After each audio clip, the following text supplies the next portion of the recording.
Welcome to this chat about inclusive education.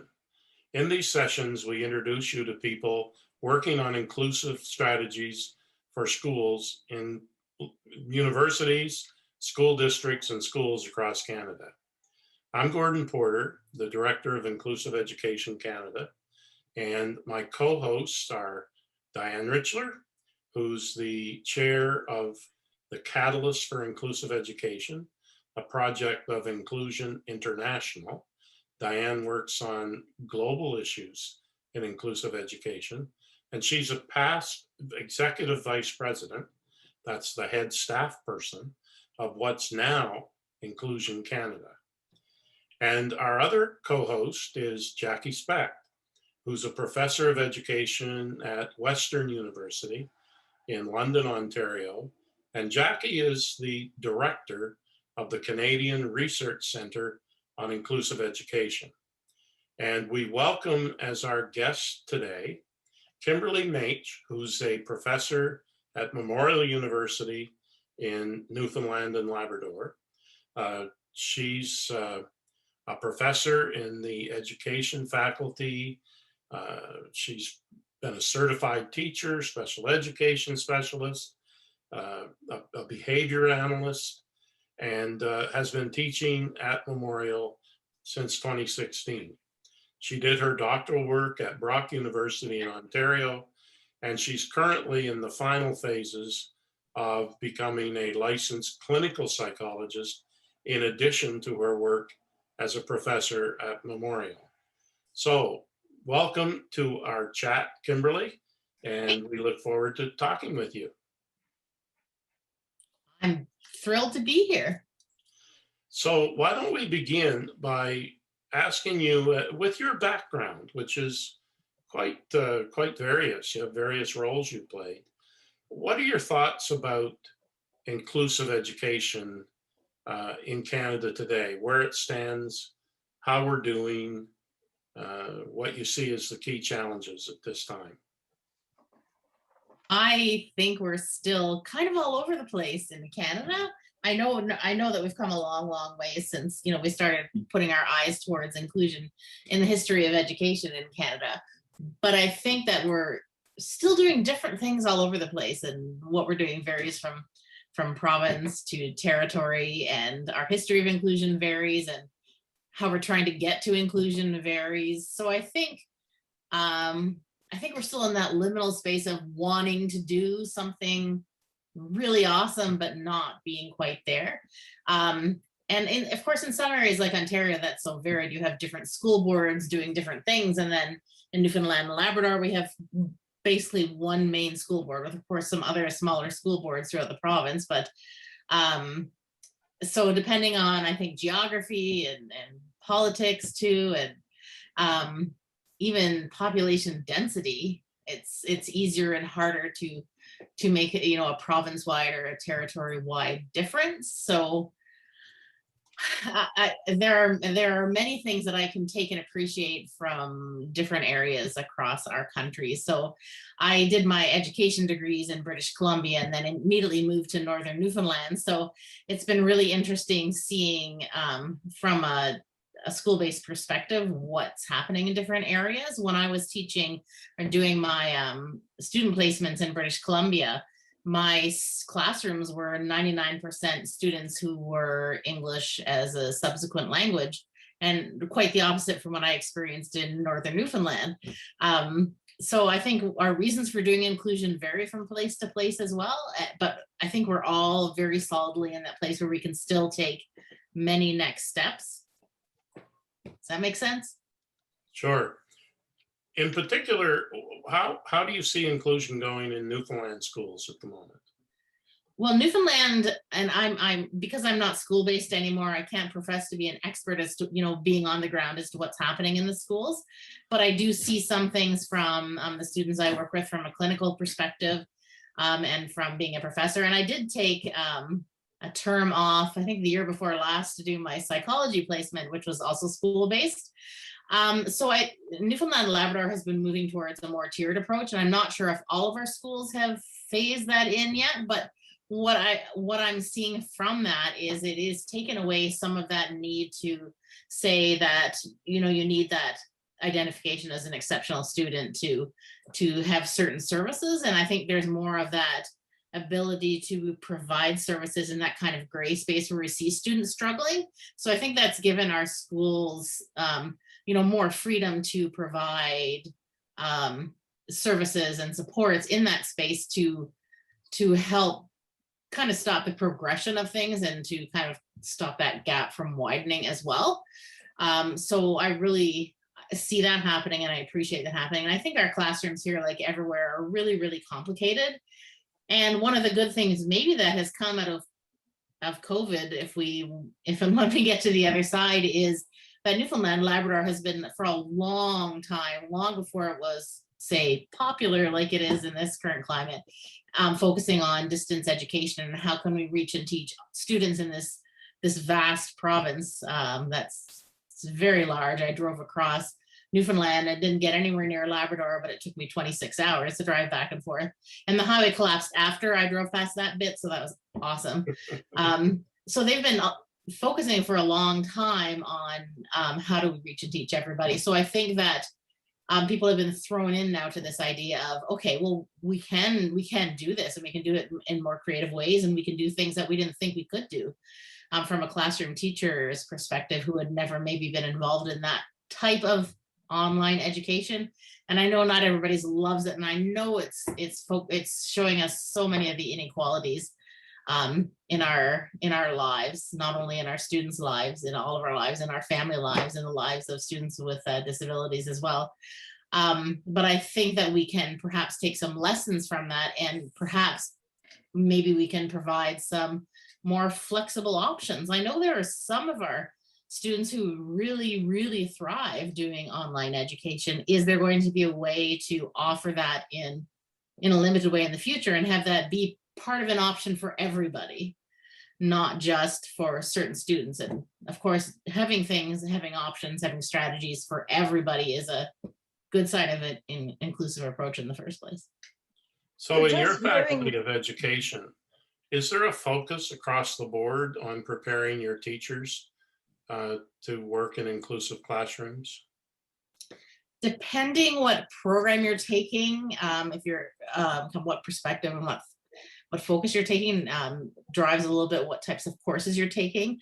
So most of our students take two education courses in focused on inclusion and focus on disabilities and looking at how we develop inclusive classrooms. So it's maybe more foundational knowledge, but certainly comes from an inclusive perspective too. So they do take those two foundational courses to help prepare them. And we do have a really big uptake in our Bachelor of Special Education program as well, which helps prepare our resource teachers in the province. And we're in the middle of developing a diploma and degree in inclusive education as well. That's going to take that a bit further and broaden it. So I think that's really positive as well. Diane, sorry. No, thank you. I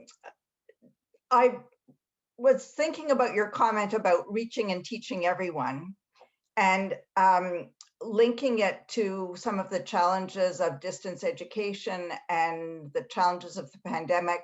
And if I understand correctly, a lot of your work has been to support students on the autism spectrum and specifically around ABA. How do those things fit together? Like how are some of the challenges to include students on the autism spectrum, especially those who may have behaviors that are a challenge in the classroom? How does that get supported online? Well, that's why I said I hope we can have it as an option. I know that our parents are all struggling with. I would be struggling with that.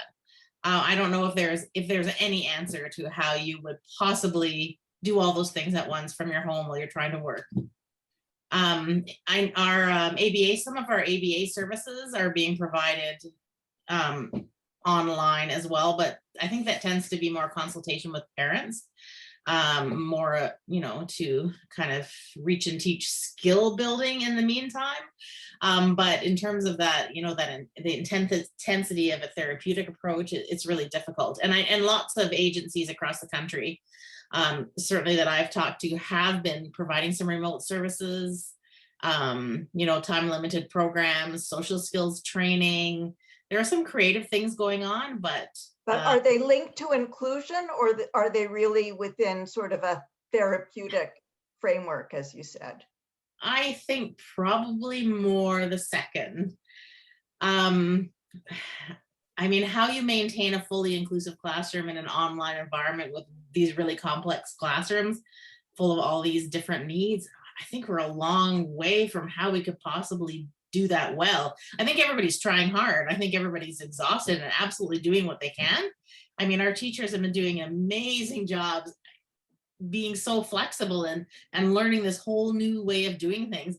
I've been teaching online for years and years, I think since teaching online existed. Many of my colleagues were like, they didn't get why I would teach online or understood really how it worked, and thought maybe it didn't take very much time. And I think people understand now that there's a lot of extra time and energy and learning involved that maybe is just not understood or seen or evident.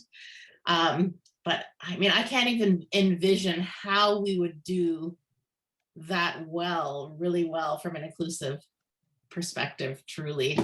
Although, like I said, everybody's trying hard. I know that, but I just don't think we know the answers yet.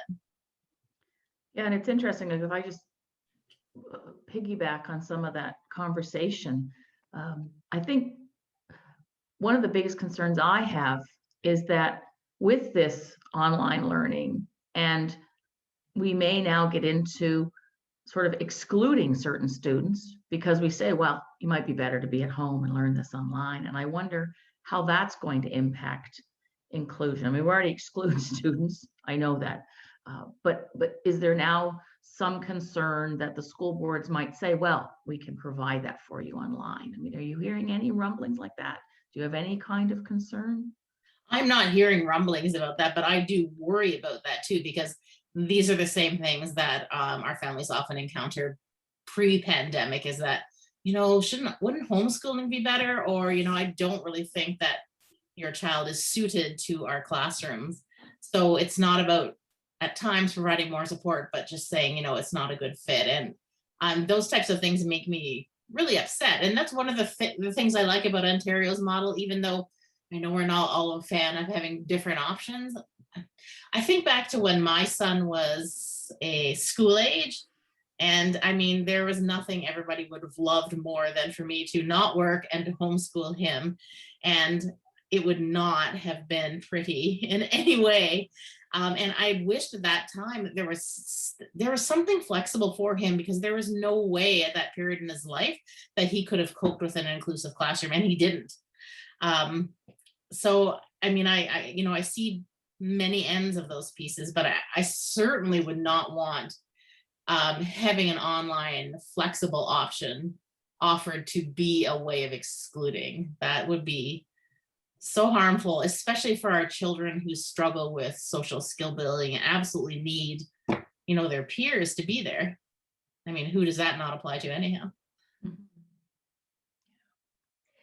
You talked earlier about the fact that one of the positive aspects you've seen in Newfoundland is the fact that kids don't have to be identified as much in order to get the supports that they need. Any comments on how that fits into distance education? That is a good question. And, I'm not close enough to the ground to see how that's happening. I'm not close enough to the ground to say, okay, if my student or my client that I'm working with is part of a guided reading group, or like an intensive short-term option with a group of their peers, what is that looking like in terms of online education? I don't know. I don't know if that's continuing. I don't know if it's possible. I don't know if we have the time and support to do those things when we're out of school and when we're online during a pandemic. Can I switch gears again? Absolutely. I'm just I did look at some of the information that you've shared earlier, and that one of your interests is inclusive school leadership. Can you talk about that a little bit? What are some of the things that you focused on? What are some of the important issues that you can identify? Well, I'm happy to work with a team, including my lovely colleague, Jackie Specht here, who led by Dr. Steve Sider of Laurier University in the Lead to Include initiative. So we've been working together for a number of years now on projects related to inclusive school leadership. And not only here in Canada, but we've been working on some international projects together. So Jackie and I had the pleasure of traveling to Ghana. Was it last year, Jackie? The year before? I've lost all track of time now. I know you were supposed to return. 2019, just pre-pandemic. Yeah, to look at inclusive education in Ghana. So that's one of the projects we're working on right now. But I think what we're trying to do is see how can we get at the grassroots of how our principals, vice principals, other school leaders prepared for our complex inclusive classrooms, and what kind of preparation are they getting formally or informally? What's their knowledge base like when they come out into these leadership roles?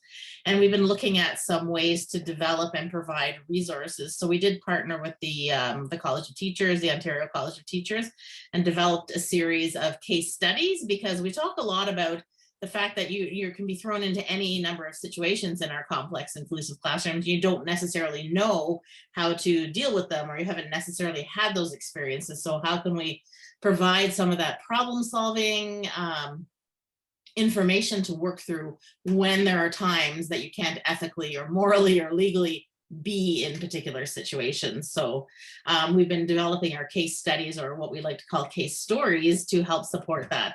And so we've done research projects. We've written cases that are research based and from the voices of educators in Ontario. And we also put together some branching scenarios online using expert voices, and that provide our growing leaders and leaders that are already on the ground with the option to go into those online environments and try out different options to solve cases in a kind of a choose your own adventure type of way. So we've been building some resources like that, and we're currently working on a book of case studies or case stories as well to continue that vein. So Jackie probably has something to add. Maybe it's the projects that you're working on from the Ghanaian perspective, but I know that the project I was working on from that perspective is still locked up at the university in my office, and has been for a while. Yeah, I mean, I think the whole issue, and this is, one of your strengths that you bring to the research, is that whole case study, case story perspective. And, I do think that we've heard from the principals that are using these case studies that they are finding them useful. And this is something that we can research in an online environment currently, because, we've talked to some other folk, with COVID, we're really not allowed to do that face-to-face research, but the case stories are definitely a way to go. Just thinking about that research, and, pulling on Diane's question as well. What are some of those ideas or factors that you would think we should share with new principals in terms of accessing inclusive environments, and how to help their teachers or their students be involved in those kinds of supportive environments?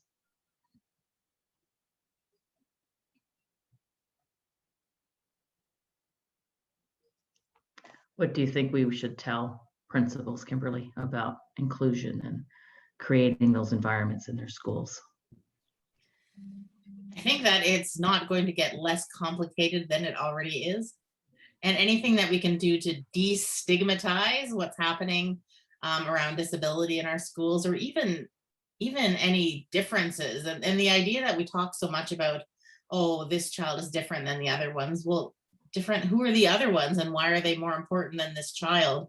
So this idea, if we can build it into our very young students, from when they first start noticing that people are different from one another, to not say, oh, that's bad and we shouldn't talk about it, but to say, let's talk about it and let's celebrate it, because that's actually how the world is and that's how the world works. And that's what makes it so rich. And let's not make it something that's awkward and unusual. Flipping the discussion a little bit towards your experience as a psychologist or educational psychologist. Traditionally, psychologists have engaged with students, been essentially gatekeepers, or did clinical diagnosis and then sent it back to the teacher for them to use, and then moved on to their next case. With inclusion, what the role of an educational psychologist supporting students and teachers in inclusion has always seemed to me to be a somewhat different use of their knowledge and skills than that traditional role that was prevalent in the past, and probably still is in too many cases. What do you think the key is to getting psychologists and school people to embrace the role of a psychologist to bring a perspective to the situation in a classroom that will enhance what the teacher is able to do, rather than as the experts, the expert who labels and provides something precise that the teacher doesn't have to be troubled about? That's a long question, but I think it's an important one. Can you share your thoughts on that? Well, I think one of the places that is really ripe right now for that ongoing involvement of somebody like an educational psychologist is in that social emotional learning area that so many of us are focusing on right now. And that's been an area of interest for me for a long time. And I actually wrote my dissertation 10,000 years ago on the topic of looking at what is this therapeutic role that teachers are taking on, and writing about all of that non-curricular social emotional behavioral type of teaching and learning and intervention that teachers are doing. So I think that area is a really nice area for school-based psychologists to be working in. So when I did my placement a little while ago, I worked with Florence Strang, who is an educational psychologist at the school board here, and is now running Mindful Matters, which is an agency that I work for as a psychologist outside of the school board, and in my spare time in the evenings and weekends. And she and I put together a program on mindfulness, and we ran a small group in one of our schools looking at anxiety-based interventions. So things like the use of yoga, various mindfulness techniques, gratitude posters. We made a cozy corner, for students to come and use when they were feeling stressed out. And that was a really great way to engage on a more regular basis. That wasn't just something like assessment. Well, assessment has an important role, and I enjoy doing assessments as well, with the knowledge that they are very deficit-based, typically. And that actually branched out into doing mindfulness training with many, many classrooms that she was responsible for, and thus I was responsible for at the time. And I think the students really enjoyed doing all of those exercises, and lots of our teachers are doing those kinds of things as well. So I think that's a really nice area where we can work together.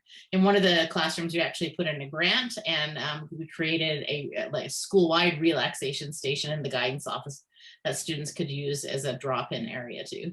And some people make the mistake of hearing that kind of phrase and thinking it's like, the old time, it's kind of that exclusionary timeout idea, where it's actually a place that students can choose to use and actually practice their skill building around self-regulation, for example, and just feeling better. Was that open to all students, Kimberly, or just those with disabilities? I believe it was open to everybody, and still is. Yeah, it's always interesting to me, when we talk about places that are just for certain children, and I say, well, why can't we just have a place where any kid that's not feeling so great today can come? Isn't that amazing, right? That you would have an adult there willing to listen to you, regardless of what your label might be. We're almost out of time, but just another area of your interest, I think, that we haven't heard very much about in our whole series, the early years. Can you give us any thoughts on the kinds of supports that you think are working the best in terms of either helping kids to be included in their early years in ECD, or support to families that you think is really critical? Jackie, did you want to address that first? I feel like I've been talking a lot. That's why you're our guest. We want you to talk a lot. You're allowed to talk a lot. Yeah. I think that in terms of our early years, we need to work on collecting our data as to what's going on and to look at changing some of our legislation that doesn't support inclusion all that well. And of course, with that would need to come appropriate levels of funding too. And I don't think we're doing a great job in many perspectives yet about preparing our early childhood educators for inclusivity and supporting them in doing that. So I think that's one of the areas that, from what I see, is harder to get professional development in that area in any sort of systemic way. So if we look at Ontario's whole system of additional qualification courses, typically that doesn't include our early childhood educators or people who are working in the earlier setting. And I wish we could do something like that in a more systemic way. And we don't have a system like that right now here in Newfoundland and Labrador for K-12 teachers. If they want to just take a course, from the province or from the university, just to focus in on that one area. And we don't offer that type of focus for our early childhood educators either. I really like the way that Ontario has developed a College of Early Childhood Educators. And I think that's a really good way to help everybody understand that this is a profession. It's an important profession. And our early childhood educators, they're right there when our children start noticing these differences, and they can promote inclusion, and they can do this in a very healthy, proactive way. But I don't think we're providing enough support for that to happen really well, unless it's because somebody happens to have a real love for this particular area and are kind of going after that learning on an individual basis. A last question from Jackie. I guess in terms of your years of experience, what have you seen the biggest change in inclusive education? Positive. I think if I look from a parental perspective as well, I think that is not hearing anymore that I've never heard of autism. I don't understand what it is. And that was certainly something I know when my son was diagnosed. He's 29 now, so it was 20 years ago. But I did hear that a lot, and I don't really ever hear that anymore. So I think that I really appreciate that your typical everyday person who's not involved in this in a clinical or research way kind of knows what autism is. And maybe they're learning about that from a TV show or a movie, but at least they're learning something about it. At least it's there, in the fabric of their brains that we can build upon and help create some more understanding and destigmatize things and create inclusion. So I really appreciate that particular change. Thanks. Okay, with that, Kimberly, I want to thank you for participating in this chat with us. Very well.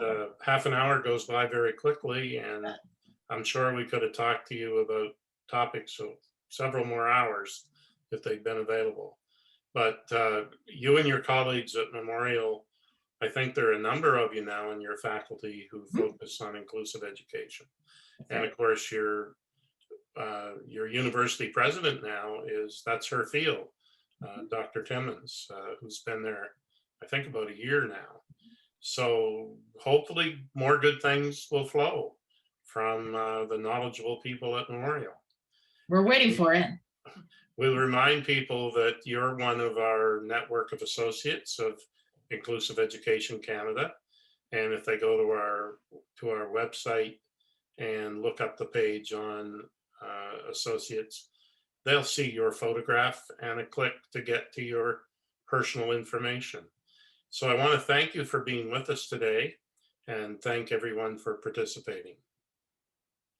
Thanks everyone for being here. Thanks for inviting me.